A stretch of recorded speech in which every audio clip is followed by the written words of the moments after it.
The courtroom air crackled thick with whispers and veiled glances. All eyes were on the woman in the witness stand, a vision in a bespoke Dior dress, a dress Amelia recognized with a sickening jolt. It was hers, a birthday gift from her husband, now seated beside his mistress, Kimberly, who wore the stolen garment like a queen claiming her throne.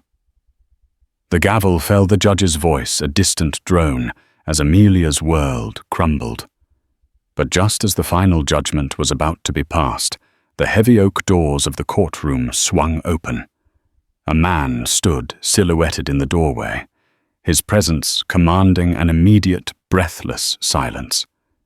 He was a ghost from a past. Amelia thought long buried, and his first words would shatter everything they thought they knew. The chill of the courtroom wasn't just from the overzealous air conditioning. It was the icy dread coiling in Amelia's stomach. She sat at the plaintiff's table, her lawyer a harried man named Mr. Peterson shuffling through papers that seemed to shrink with every rustle. Across the aisle, her husband, Richard Donovan, oozed a smug confidence that made her skin crawl. And beside him, preening under the courtroom lights, was Kimberly Sinclair. Kimberly. The name itself was a venomous whisper in Amelia's mind. Today, Kimberly had outdone herself. She was wearing the dress. Not just any dress. It was a one-of-a-kind Christian Dior, a deep sapphire blue silk that had been Amelia's 35th birthday present from Richard. He'd told her she was his queen, his everything, as he'd fastened the delicate diamond clasp at her nape. Now that same dress hugged Kimberly's curves, a blatant, audacious declaration of victory. "She's wearing my dress, Mr. Peterson." Amelia whispered, her voice trembling. "I know, Amelia. It's a power play, a despicable one." "Try to ignore it," he murmured back, his focus on the judge. A stern-faced woman named Judge Harrington. Ignore it. How could she ignore the public spectacle of her own life being stolen and worn by another woman? The dress was a symbol of everything she had lost: her marriage, her home, her dignity. Richard and Kimberly were fighting to leave her with nothing, claiming she had been a frivolous, spendthrift wife who contributed nothing to their marital assets. It was a lie, a carefully constructed narrative to strip her of her rightful share. Richard's lawyer, a shark in a tailored suit named Bartholomew, was painting a vivid picture of Amelia as a gold digger. He presented credit card statements, receipts for expensive suit treatments, and vacation photos, all twisted to look like reckless spending rather than the shared life of a wealthy couple. Amelia had dedicated 15 years to Richard, supporting his ambitions, hosting his business partners, and creating a home that was the envy of their social circle. She had been the perfect corporate wife, a role she had played with grace and dedication. Now she was being portrayed as a parasite. The final blow came when Bartholomew called Kimberly to the stand. She glided past Amelia's table, the sapphire silk rustling softly, a triumphant smirk playing on her lips. She settled into the witness chair, crossing her legs with a deliberate slowness that drew every eye to the dress.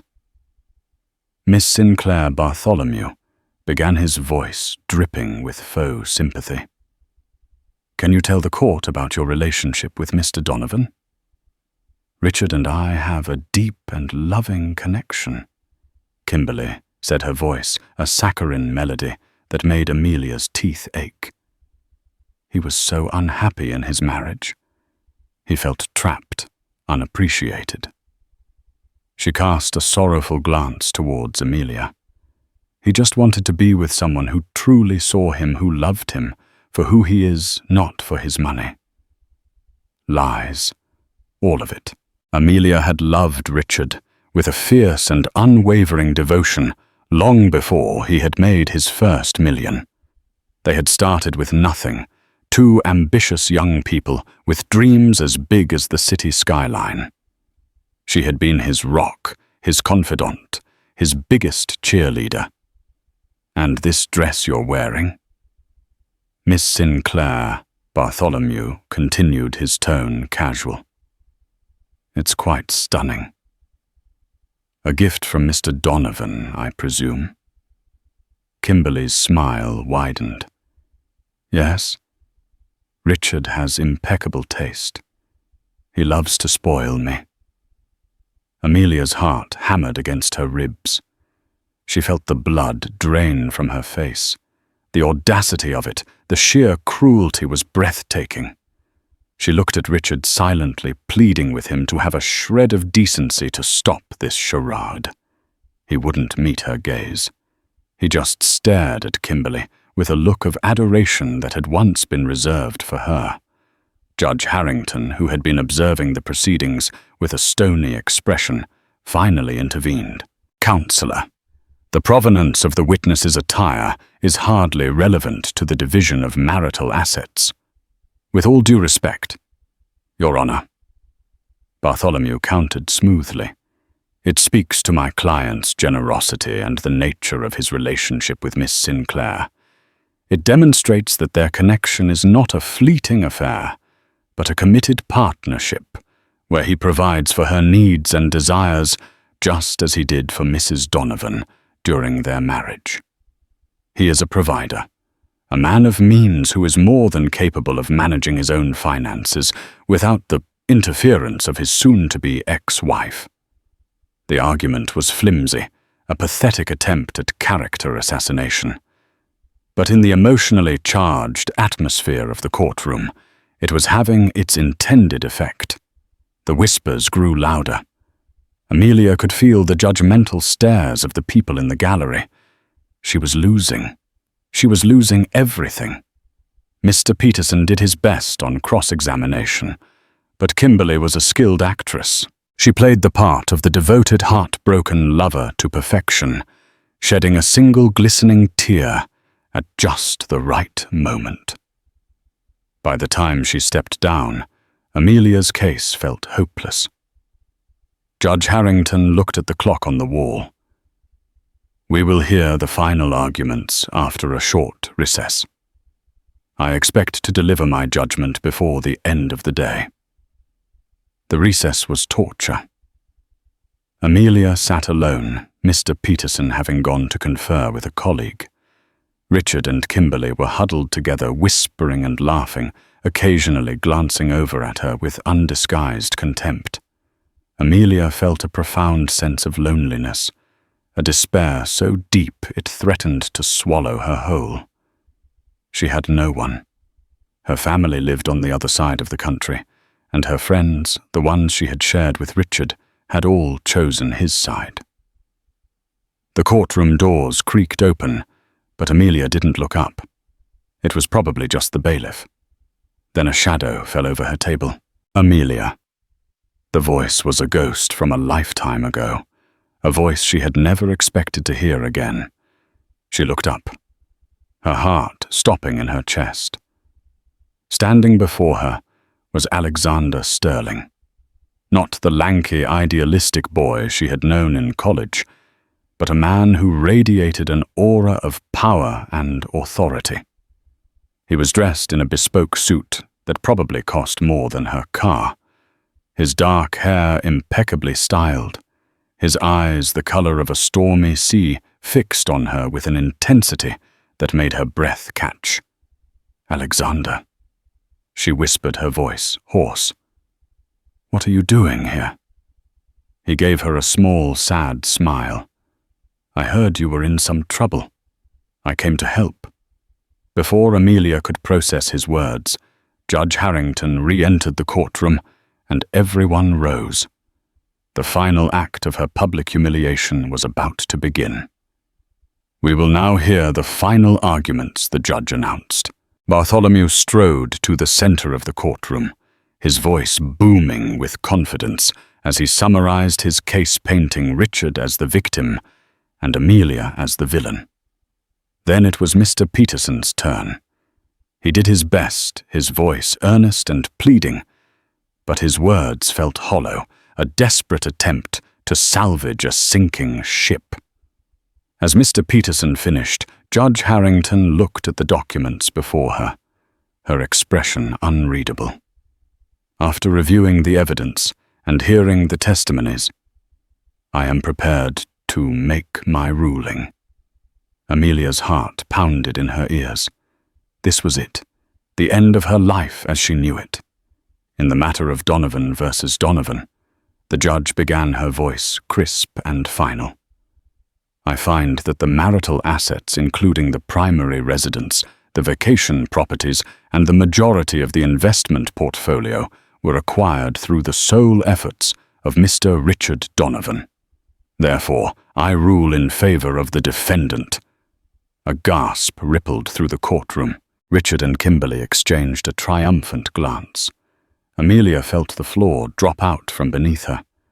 But before the judge could continue, Alexander Sterling, who had been standing quietly at the back of the courtroom, strode forward. "Your Honor, I apologize for the interruption," he said, his voice calm but commanding. "But there has been a grave misunderstanding." Judge Harrington looked at him over the rim of her glasses, her expression one of stern disapproval. "And you are?" "My name is Alexander Sterling," he said, "and I am the rightful owner of everything Mr. Donovan claims as his own." The courtroom erupted in chaos. Richard's face went white as a sheet. Kimberly's jaw dropped, and Amelia could only stare at Alexander, her mind reeling in disbelief. The billionaire ghost from her past had just walked back into her life, and he was about to change everything. 15 years earlier, Amelia had stood on the sun-drenched steps of a small, ivy-covered chapel, her hand in Richard Donovan's. He was a man with a hunger in his eyes, a relentless ambition that both thrilled and terrified her. They had met in a crowded city bar, a chance encounter that felt like destiny. He was a junior stockbroker with dreams of conquering Wall Street, and she was a budding art curator with a passion for beauty and a quiet strength he found captivating. One day, Amelia, he had whispered to her on their third date as they looked out over the glittering city from a rooftop bar. "All of this will be ours." She had believed him. She had believed in him. She had given up her own career aspirations to support his pouring her energy into creating a life for them. A home that would be a sanctuary from the cutthroat world he was so determined to conquer.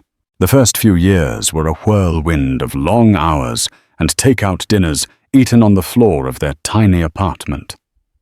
Amelia became his sounding board, his strategist, his unwavering support system. She proofread his reports, helped him prepare for presentations, and hosted dinner parties for his superiors, charming them with her intelligence and grace. And as Richard's career soared, so did their lifestyle. The tiny apartment gave way to a sprawling penthouse overlooking Central Park. The takeout dinners were replaced by reservations at the most exclusive restaurants in the city. Their life became a gilded cage, a beautiful prison of social obligations and corporate events. Amelia played her part to perfection. She was the epitome of the elegant, supportive wife. She managed their homes, organized their social calendar, and curated an art collection that was the envy of their peers. But somewhere along the way, she had lost herself. The vibrant, passionate art curator had been subsumed by the polished, perfect Mrs. Donovan. The cracks in their marriage began to appear slowly. Hairline fractures that Amelia tried to ignore. Richard became more distant, more consumed by his work. The late nights at the office became more frequent, the business trips longer. The easy intimacy they had once shared was replaced by a polite formality. Amelia tried to talk to him to bridge the growing chasm between them, but he would always dismiss her concerns with a wave of his hand. "Don't worry, darling. Everything's fine. I'm just under a lot of pressure at work." She wanted to believe him. She clung to the memory of the ambitious young man with the hungry eyes, the man who had promised her the world. But deep down, she knew that something was wrong. The first time she saw the name Kimberly Sinclair was on a credit card statement, a charge for a ridiculously expensive lingerie set from a boutique Amelia had never heard of. When she confronted Richard, he had a ready explanation. "It was a gift for my new assistant," he said, his voice smooth as silk. "A thank you for all her hard work. You know how it is, Amelia. You have to keep your staff happy." She had let it go, a knot of unease tightening in her stomach. But the name kept reappearing. A hotel booking in a city where Richard had no business. A restaurant reservation for 2 on a night he was supposed to be working late. The final irrefutable proof came in the form of an anonymous email. It contained a single attachment, a photo of Richard and Kimberly, their arms wrapped around each other, kissing on a sun-drenched beach. The date stamp on the photo was from a week ago, a week when Richard was supposedly at a business conference in Tokyo. The betrayal was a physical blow knocking the air from her lungs. The life she had so carefully built, the gilded cage she had willingly inhabited, was a lie. The confrontation was explosive. Richard, for the first time in their marriage, dropped the charming facade. He was cold, ruthless, and utterly unapologetic. "What did you expect, Amelia?" he had sneered, his voice dripping with contempt. "Did you really think I would be content with a passionless, sterile marriage forever? Kimberly gives me what you can't. She's exciting. She's alive." His words were like daggers, each one piercing her heart. She had given him everything, and he had thrown it back in her face. The divorce proceedings were a brutal, soul-crushing experience. Richard, with his high-powered legal team, was determined to leave her with nothing. He froze their joint bank accounts, cancelled her credit cards, and filed a petition to have her evicted from their home. He painted her as a mentally unstable, emotionally volatile woman, using her grief and heartbreak against her.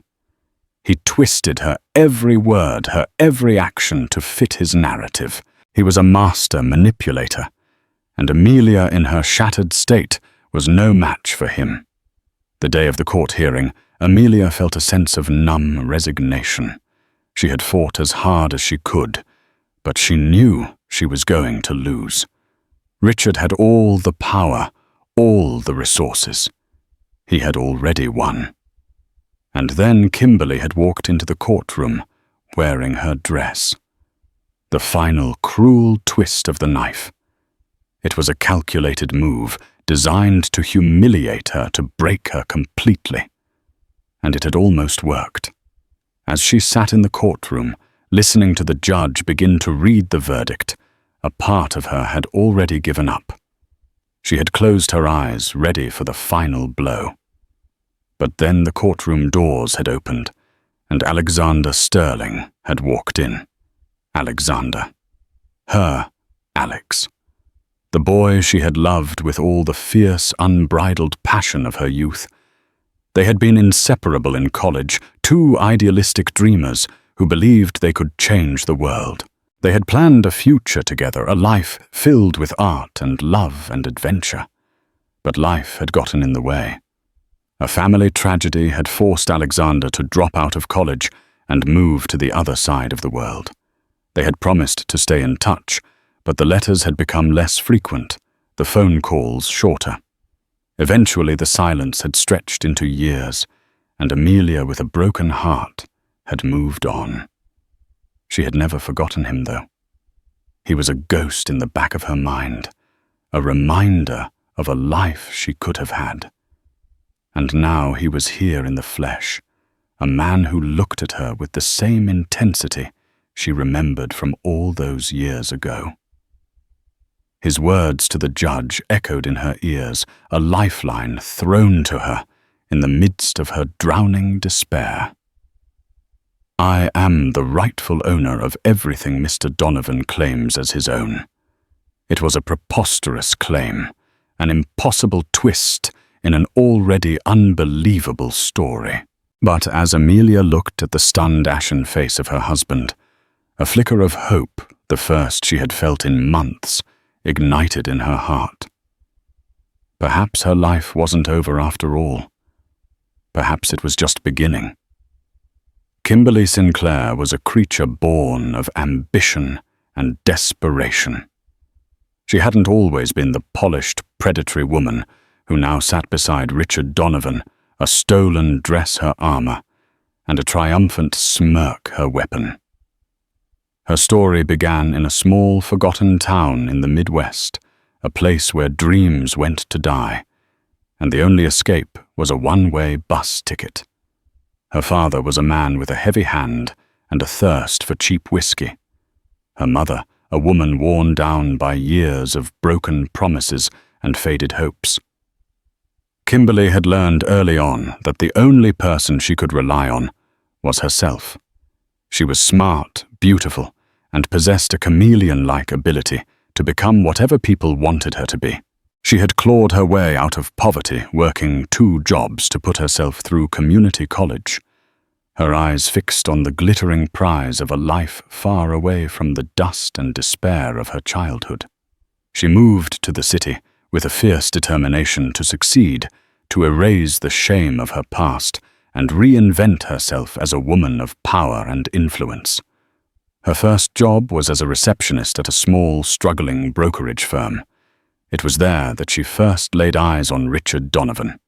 He was a rising star, a man with a magnetic charisma and a ruthless ambition that mirrored her own.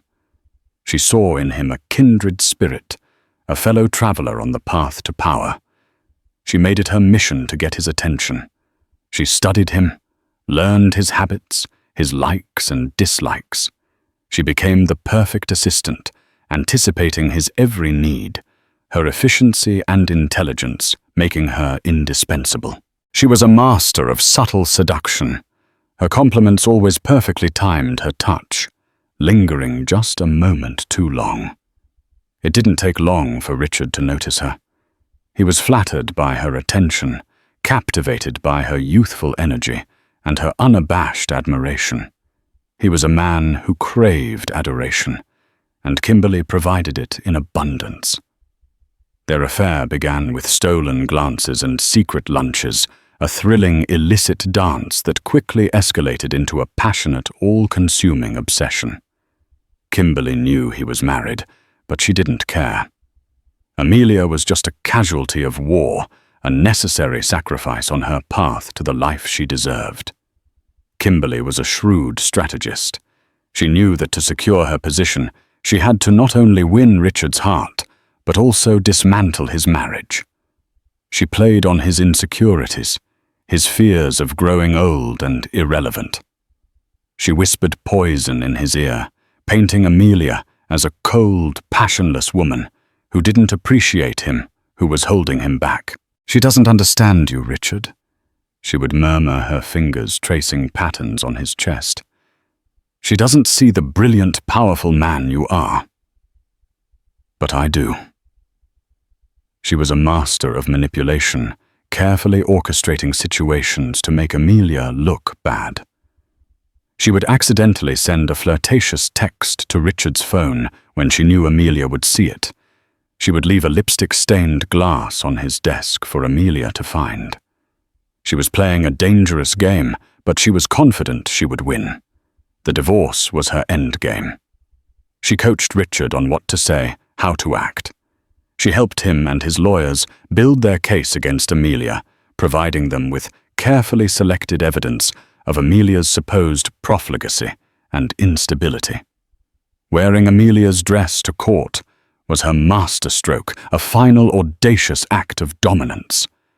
It was a declaration of her victory, a symbol of her complete and utter triumph. She wanted to see Amelia broken, to watch her crumble under the weight of her public humiliation.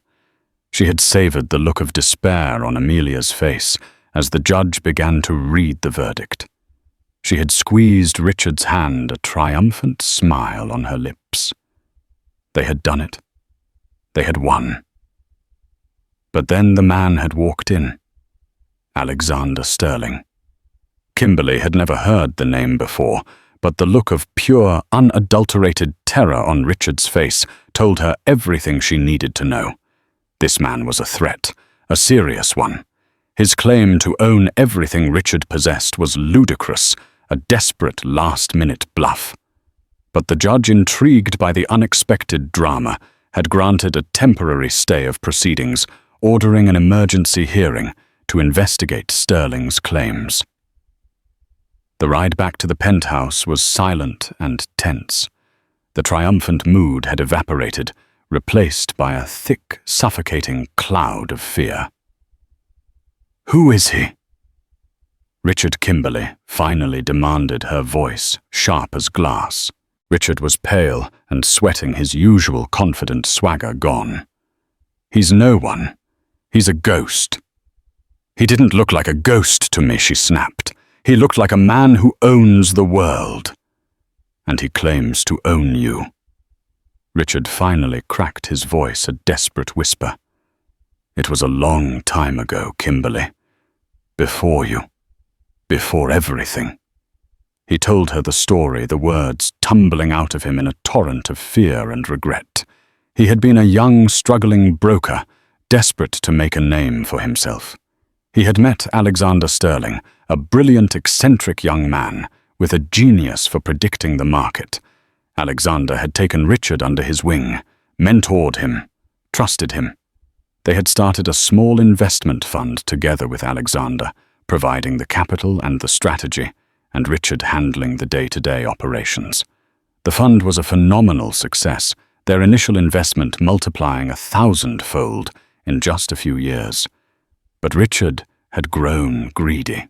He saw the immense wealth they were accumulating, and he wanted it all for himself. He had devised a plan, a complex web of shell corporations and fraudulent transactions to systematically siphon the money out of the fund and into his own private accounts. He had betrayed his friend, his mentor, the man who had given him his start. He had left Alexander with nothing, believing he had gotten away with it. He had built his entire empire on a foundation of lies and theft. Kimberly listened, her mind racing. This changed everything. Her entire future, the life she had fought so hard for, was built on stolen money. If Sterling could prove his claims, Richard would be ruined. And so would she. But Kimberly Sinclair was not a woman who gave up easily. She had come too far, fought too hard to let it all be taken away from her. "We fight," she said, her voice low and determined. "We fight him with everything we've got. We deny everything.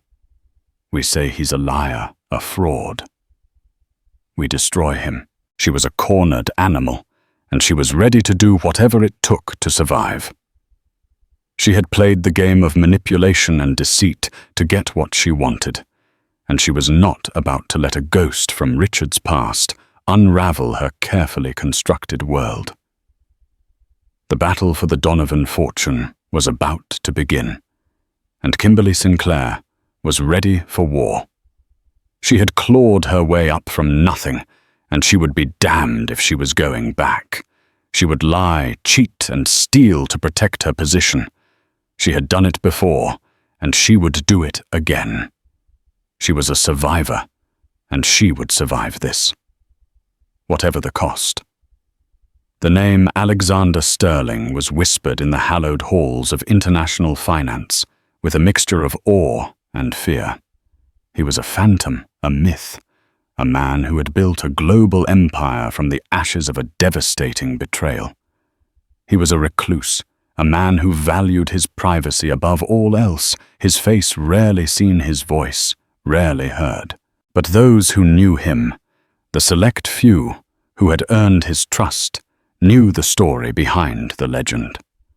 They knew about the boy who had lost everything, the young man who had been left for dead by by the one person he had called a friend. Alexander's vow of revenge had been forged in the crucible of that betrayal.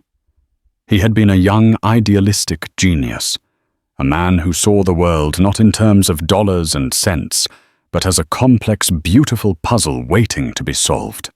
He had a gift, an uncanny ability to see patterns where others saw only chaos. The financial markets were his playground, a symphony of numbers that he could conduct with effortless grace.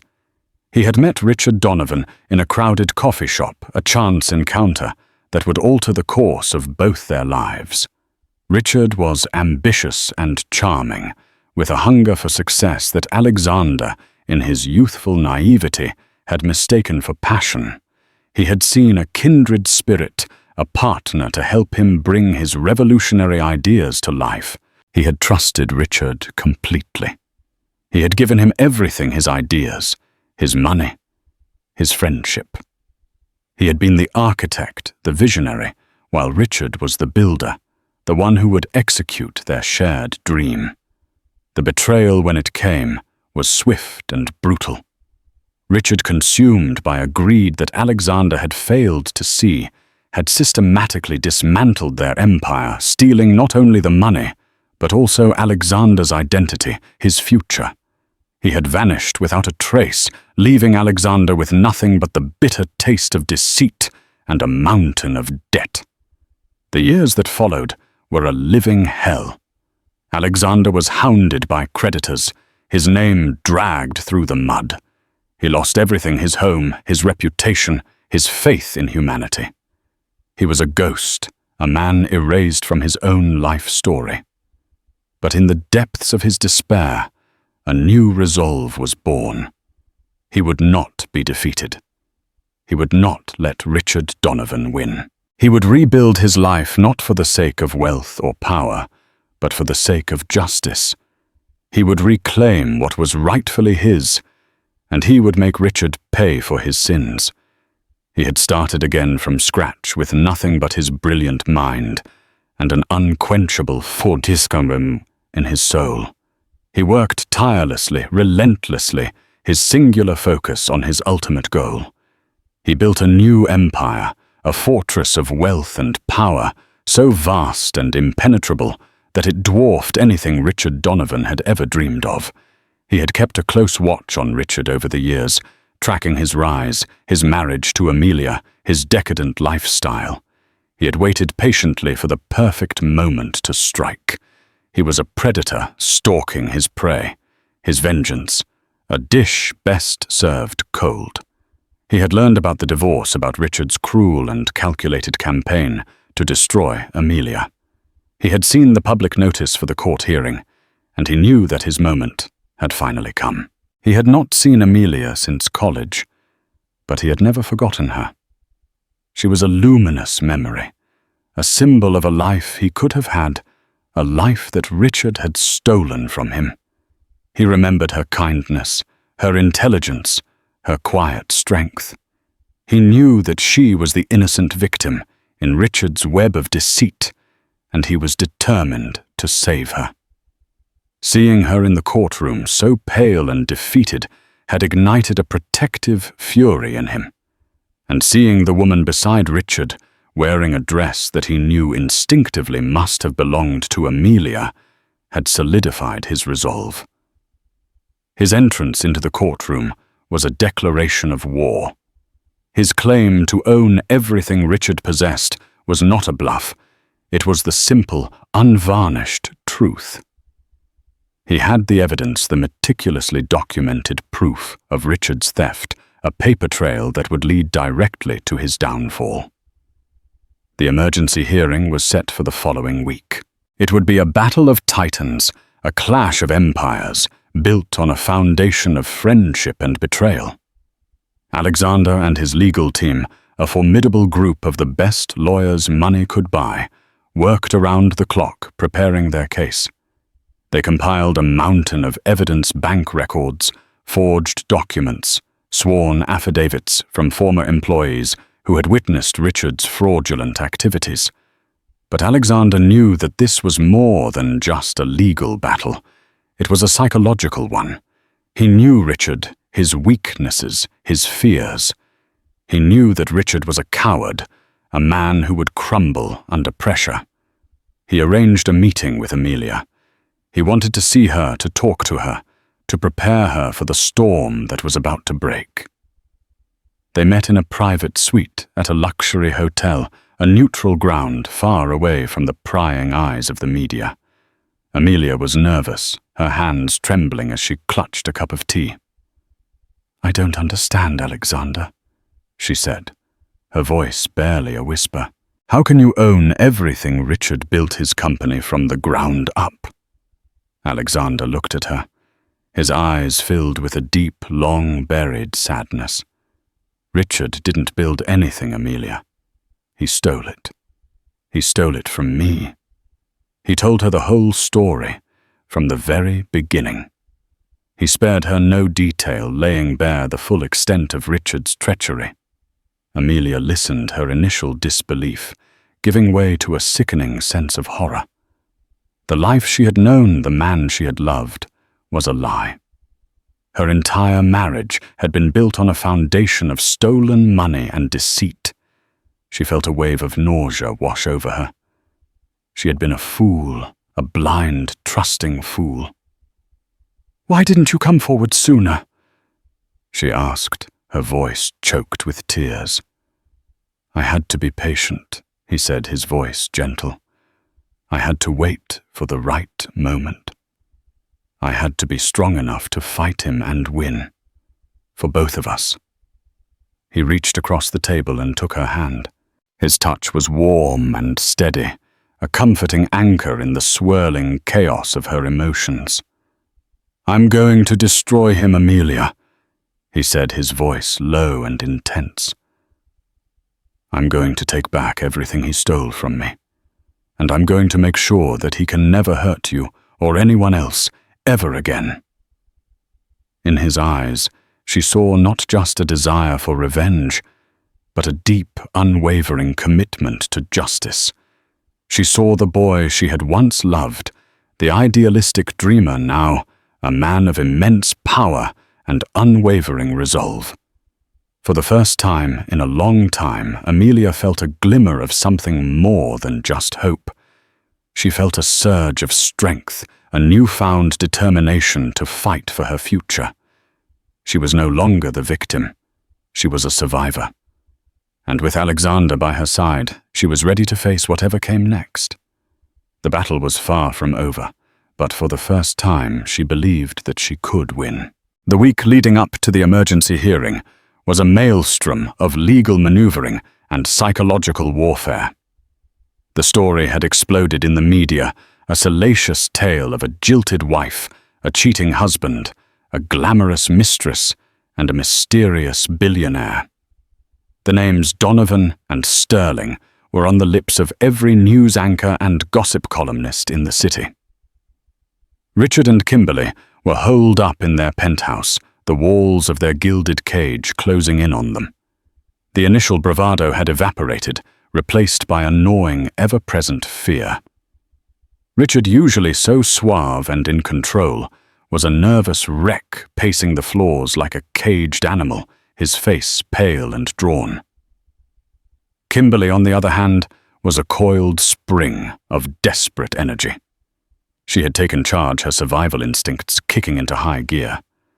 She was on the phone constantly berating their lawyers, spinning stories to the press, and trying to dig up any dirt she could find on Alexander Sterling. But Sterling was a ghost. His past was a carefully guarded fortress. His present, a web of impenetrable corporate entities. There was nothing to find, no weakness to exploit. The pressure was taking its toll on their relationship. The passionate affair that had been built on stolen moments and shared ambition was crumbling under the weight of their impending doom. Their conversations were laced with accusations and recriminations, their nights filled with sleepless, anxiety-ridden silences. "This is your fault," Richard Kimberly hissed at him one evening, her voice sharp with a venomous fury. You and your pathetic secrets. You've ruined everything." "My fault," he shot back, his voice cracking with a desperate rage. "You were the one who pushed for this divorce, who wanted to bleed Amelia dry. You were the one who wore her dress to court, for God's sake. Did you really think there would be no consequences?" Their love affair, once a source of thrilling illicit pleasure, had become a toxic, suffocating prison. They were two rats trapped on a sinking ship, and they were starting to turn on each other. Meanwhile, Amelia was in a different world altogether. She had moved into a suite at a discreet luxury hotel, a sanctuary provided by Alexander. A world away from the media frenzy and the painful memories of her old life. She spent her days with Alexander and his legal team, poring over the evidence, preparing for the hearing. For the first time, she saw the full scope of Richard's deception, the meticulous, cold-blooded way he had planned and executed his betrayal of Alexander. It was a sobering, painful education, but it was also empowering. The more she learned, the more her own strength grew. The timid, broken woman who had sat in the courtroom just a week ago was gone, replaced by a woman with a steely resolve and a newfound sense of purpose. She found herself drawn to Alexander, to his quiet strength, his unwavering determination. There was an unspoken bond between them, a shared history of betrayal by the same man. They were two survivors, two souls who had been irrevocably scarred by Richard Donovan's greed. The night before the hearing, Alexander took her to dinner at a small, secluded restaurant, a place where they could talk without being overheard. "Are you ready for tomorrow?" he asked, his eyes searching hers. "I'm nervous," she admitted, "but I'm not afraid. Not anymore." "You have nothing to be afraid of, Amelia," he said, his voice soft. "The truth is on our side."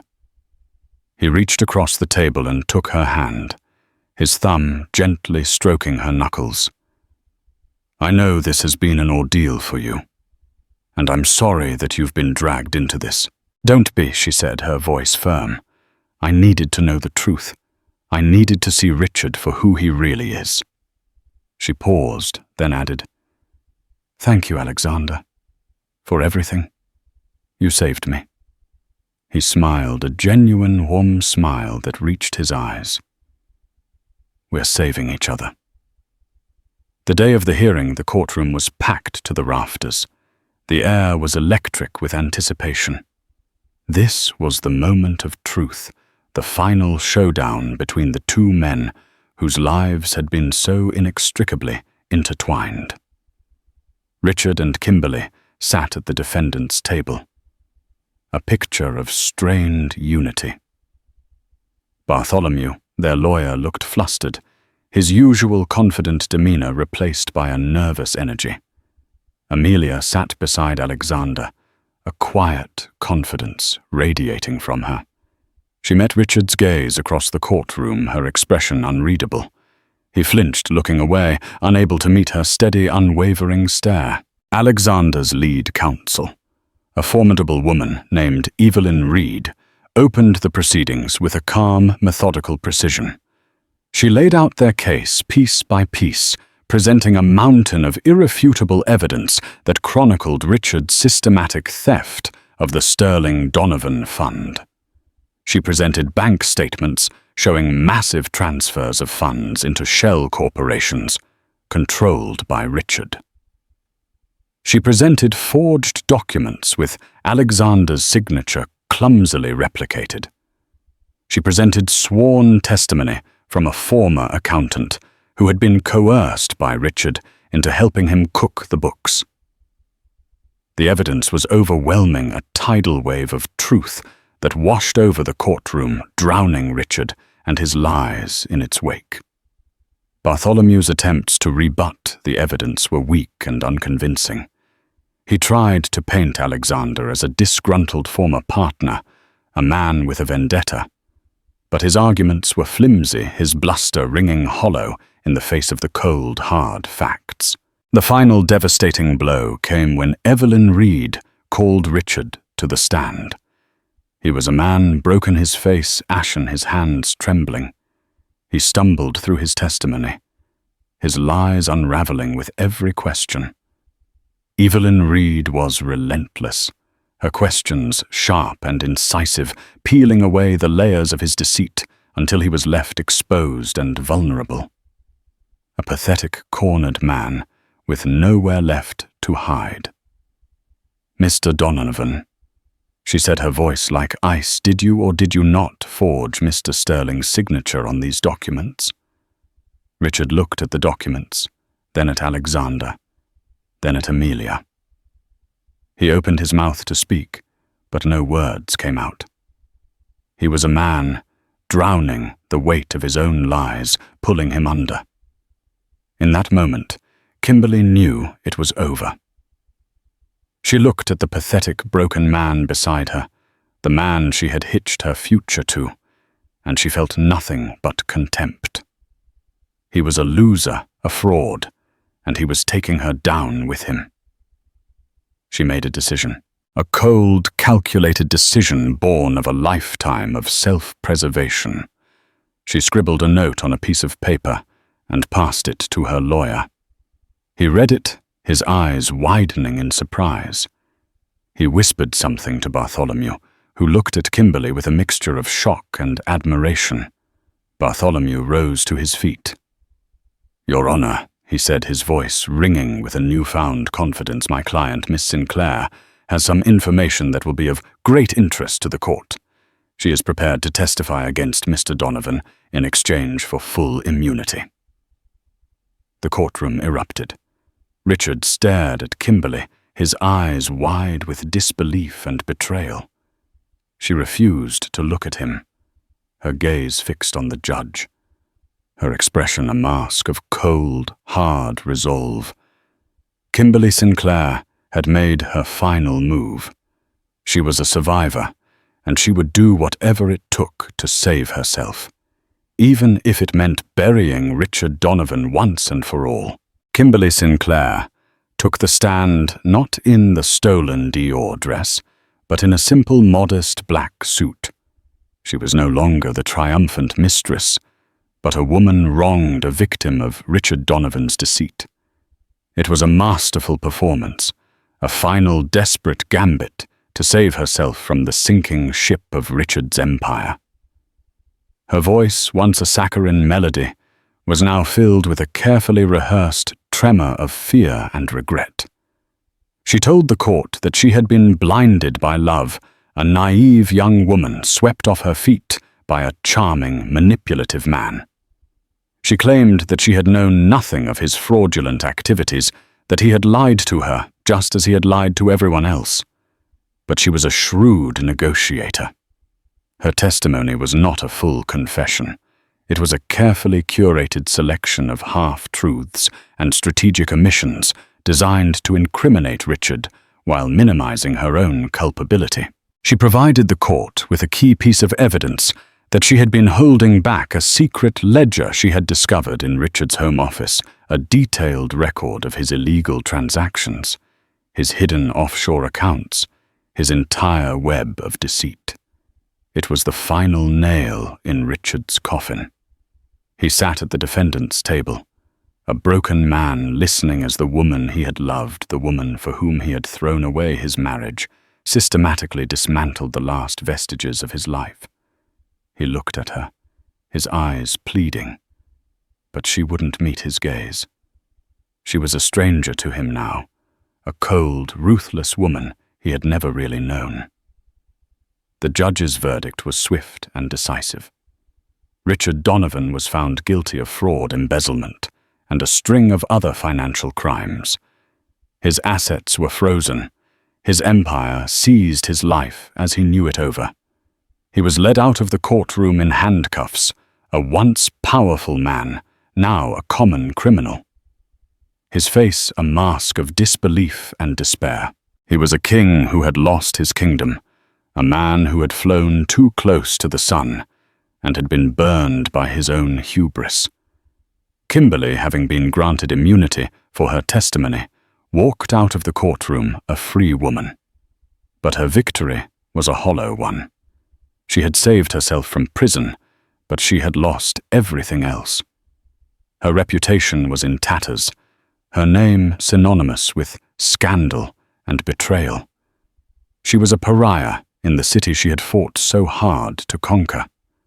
She had survived, but she was alone, a ghost in the gilded cage she had so desperately craved. Amelia and Alexander watched the drama unfold from the sidelines, a quiet sense of closure settling over them. The battle was over. Justice had been served. In the weeks that followed, the full extent of Richard's crimes was revealed. The Donovan Empire, once a towering monument to wealth and power, was dismantled, its assets liquidated to pay back the creditors and investors Richard had swindled. Alexander, as the primary victim of Richard's fraud, reclaimed what was rightfully his, the vast fortune that had been stolen from him all those years ago. But the money meant little to him. It was the principle that mattered, the restoration of his name, the vindication of his honor.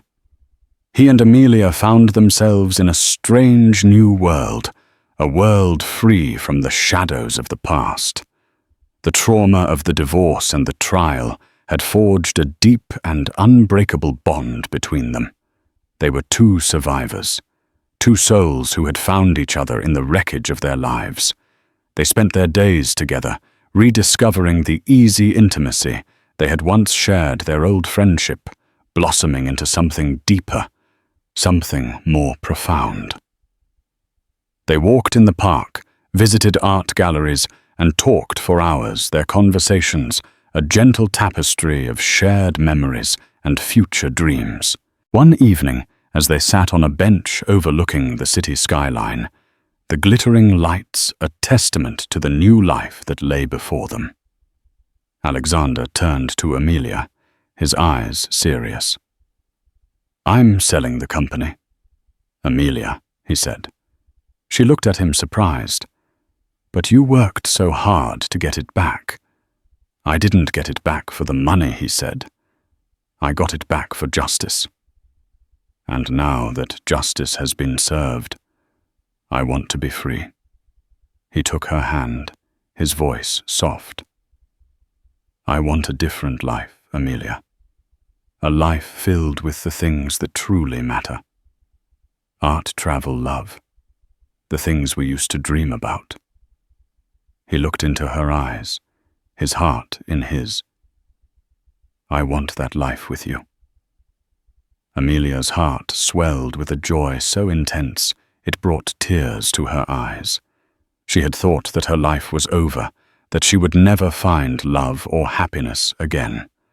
But here in the arms of the man who had saved her, she saw a future brighter than she had ever dared to imagine. She leaned in and kissed him. A kiss that was a promise, a new beginning, a testament to the enduring power of love and the resilience of the human spirit. They were two broken souls who had found solace in each other. Two survivors who were ready to leave the past behind and step into a future of their own making. The ghosts had been exorcised, the demons vanquished, the long night was finally over, and a new day was dawning. The sale of Sterling Enterprises was the biggest financial news of the year, a multi-billion-dollar deal that sent shockwaves through the global markets. Alexander Sterling, the phantom billionaire, the man who had come back from the dead to reclaim his empire, was cashing out, walking away from the world of high finance, as suddenly and mysteriously as he had re-entered it. The world speculated, but only Amelia knew the truth. It wasn't an ending. It was a beginning. It was the shedding of a skin, the closing of a painful chapter, and the opening of a brand new book, its pages pristine and waiting to be written. They left the city behind the concrete canyons and the ghosts of their past fading in the rearview mirror. They bought a villa on the sun-drenched coast of Italy, a sprawling, beautiful house with panoramic views of the Mediterranean Sea. It was a house filled with light and laughter, a world away from the gilded cage Amelia had once called home. Amelia, with Alexander's encouragement, rediscovered her passion for art. She converted one of the villa's large, airy rooms into a studio, its walls soon covered with canvases, vibrant with color and emotion. She painted with a freedom she hadn't felt in years, her grief, her anger, her joy, pouring onto the canvas in a torrent of creative energy. She started a small, exclusive gallery in a nearby town, a curated collection of works by emerging local artists. It was a passion project, a labor of love, a way to give back to the world of art that had always been her first love. She was no longer Mrs. Donovan, the perfect corporate wife. She was Amelia, the art curator, a woman of substance and vision, a woman in control of her own destiny. Alexander, for his part, reveled in his newfound freedom. He shed the weight of his past, the burden of his vow of revenge. He was no longer the phantom billionaire, the man driven by a singular, all-consuming purpose. He was just Alex, a man in love, a man who found joy in the simple pleasures of life, a walk on the beach, a good book, a home-cooked meal, shared with the woman he loved. He started a foundation, a philanthropic organization dedicated to supporting young, innovative entrepreneurs, the kind of idealistic dreamer he had once been. He wanted to give them the chance he had never had the opportunity to build their dreams on a foundation of trust and integrity, not deceit and betrayal. They traveled the world not as tourists, but as explorers seeking out hidden gems and remote corners of the globe. They climbed mountains in Nepal, sailed the turquoise waters of the Caribbean, and got lost in the bustling markets of Marrakesh. They were two souls on a shared adventure, their love for each other the compass that guided them on their journey. One evening, as they sat on the terrace of their villa, a bottle of wine between them, the setting sun painting the sky in hues of orange and pink, Amelia turned to Alexander, a thoughtful expression on her face. "Do you ever think about them?" she asked, her voice soft. Alexander knew who she meant. Richard, Kimberly, the ghosts of their past. Sometimes, he admitted. It's hard not to. Richard was serving a long prison sentence, his name now a cautionary tale in the annals of corporate greed. He had lost everything, his freedom, his fortune, his family. He was a man alone with his regrets. A king in a prison cell, his kingdom nothing but a distant memory. Kimberly had vanished from the public eye. There were rumors, whispers of her living a quiet, anonymous life in some forgotten corner of the world. Her beauty faded, her ambition extinguished. She was a ghost in a different kind of prison, a prison of her own making, haunted by the choices she had made and the life she had lost. "I don't hate them anymore," Amelia said, her voice filled with a quiet sense of peace.